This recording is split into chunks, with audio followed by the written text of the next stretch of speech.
Medyo ako bibilisan ko lang, no? Kasi kulang sila ng tatlo, kaya pinapunta ako dito. Pero hindi ako nag-prepare eh. Kung ano lang isip ko.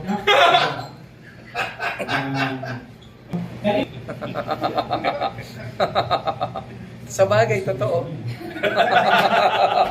Kita-kita. Kita-kita. Comprehension.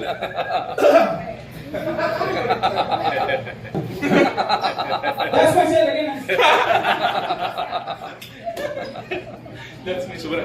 May advice ako sa inyo. Girls, tama naman yan.